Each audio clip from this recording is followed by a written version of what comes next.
Welcome everyone. In this tutorial we are going to study about the types and shapes of muscles. Always remember that skeletal muscles composed of fascicles, which are group of muscle fibers, have different arrangement. And this arrangement helps us in determining their functions and names. Skeletal muscles can be further classified according to their shapes. As you can see in the figure, there are number of shapes present, that is orbicular, fusiform, flat, multipinnate, bipinnate, for etc. So let's discuss each one of them individually. So we'll start with the orbicular, or we also say the circular shape. So the fibers are arranged concentrically around an opening or a recess. These also cover the sphincters which are present in our body, and they help in opening and closing of it. So let's take an example of the eye. Eye muscle is orbicularis oculi, and the contraction of this muscle causes the opening and closing of the eye. Next we'll talk about the digastric muscle. Digastric you can find under the jaw. It has two bellies. By the name you can suggest that it has two bellies. It starts from anterior base of mandible up to the mastoid process. Also it is connected to hyoid bone via central tendon. Now this type helps in opening of the jaw.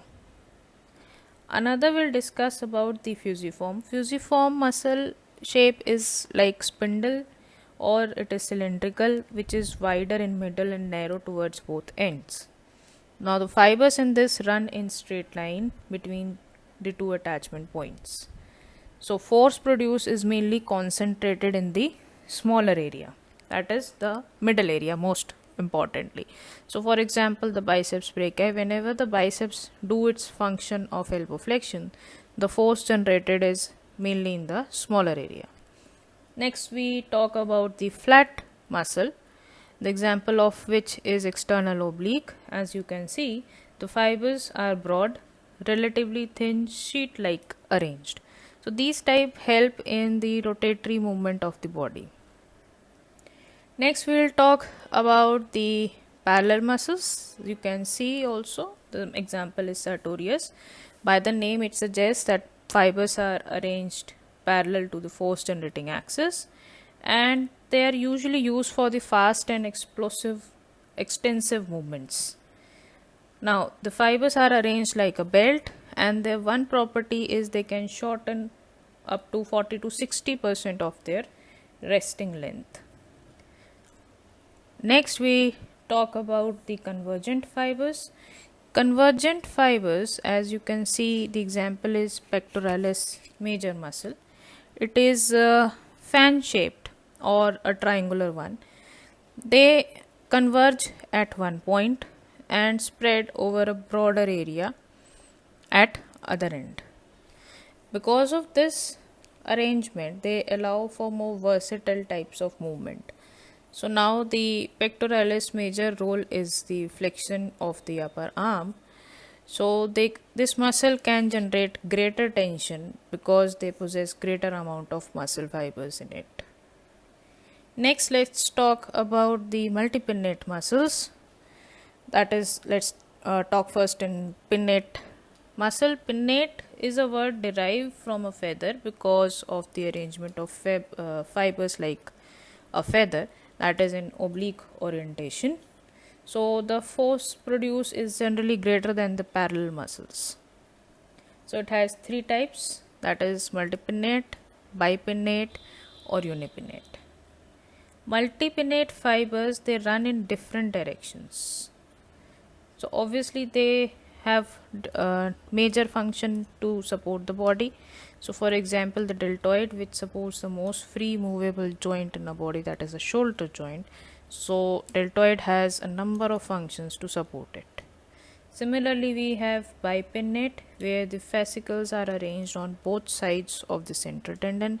Example is rectus femoris. Similarly, unipinnate, where the fascicles are on same side of the tendon. Example, extensor digitorum of the leg. But they all fibers are arranged in oblique pattern. Next we'll talk about your quadrate and the last one. Quadrate is like square shaped muscle.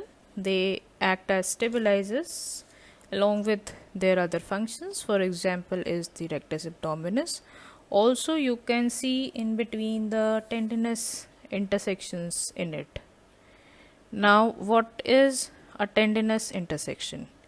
Tendinous intersections are the fibrous bands which are situated between these rectus abdominis muscle, defining their anatomy and that assist with the physiological movement.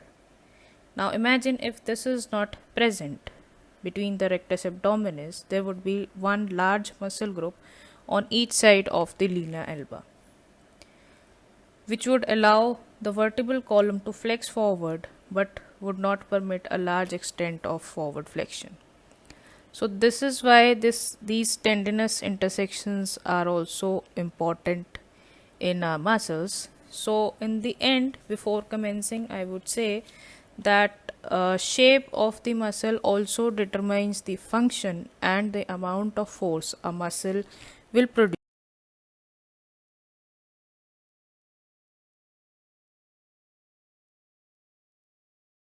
Thank you for watching my video. Like, share and subscribe. Comments are welcome in the comment section. See you soon with the next video.